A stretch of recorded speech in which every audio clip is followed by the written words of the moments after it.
This is The Scoop for Thursday. I'm Lisa Marzilli with the WMNF News headlines.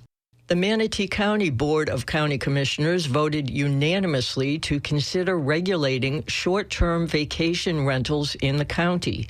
The proposed ordinance would cap overnight occupancy at 12 people per property, regardless of size, and limit parking to the garage and driveway.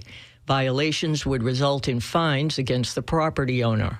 The move comes as multiple residents of the Plantation Oaks neighborhood complained about an Airbnb violating noise ordinances, guests leaving a trash-strewn yard, and excessive on-street parking. The Airbnb is owned by an out-of-state LLC.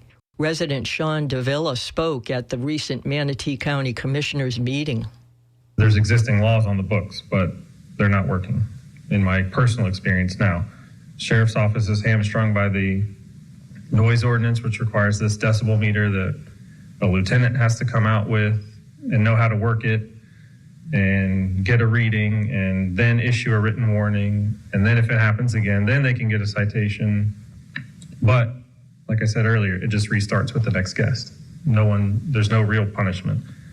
The revised ordinance will be heard on July 28th when commissioners return from their summer recess. A former Tampa City administrator has retired after being accused of discrimination in a lawsuit totaling more than $640,000. WMNF's Megan Fair reports on the council's choice to commend her for exemplary work. Jean Duncan was an administrator for Tampa's mobility department. In February, the Tampa City Council held a vote to reach a $350,000 settlement with her former employee, Scarlett Lopez, over discrimination. Lopez claimed that after taking leave due to medical complications from her pregnancy, Duncan demoted her. Valerie Smith, a freelance reporter who wrote this story for Creative Loafing Tampa Bay, says Lopez is not the only employee who felt the former administrator created a toxic work environment. After the commendation, Alana Brazier, a former employee of the mobility department, criticized it and called it a slap in the face to all of the people who worked under Duncan and felt discriminated against. Councilmember Bill Carlson, who voted against the retirement award, asked if anyone had read the Lopez case. Duncan also announced her retirement quickly after reaching the settlement. It did occur very shortly after City Council had to take heat for this hefty settlement and the newly sort of uncovered allegations of nepotism that were buried in that lawsuit. No one can say for sure if her retirement in early June is due to this discrimination lawsuit or not. From WMNF News, I'm Megan Fair. Lutz residents continue to rally against a proposed private school development they say could change the character of their community. WMNF's Jalen Deal has details. Lutz residents filled the room at a Hillsborough County land use meeting on June 15th, wearing red shirts that read Keep Lutz Semi-Rural.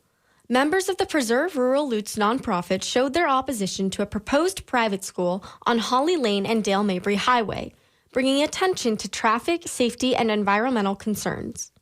In response to traffic concerns, the applicants revised portions of the development plan and presented those changes at the hearing.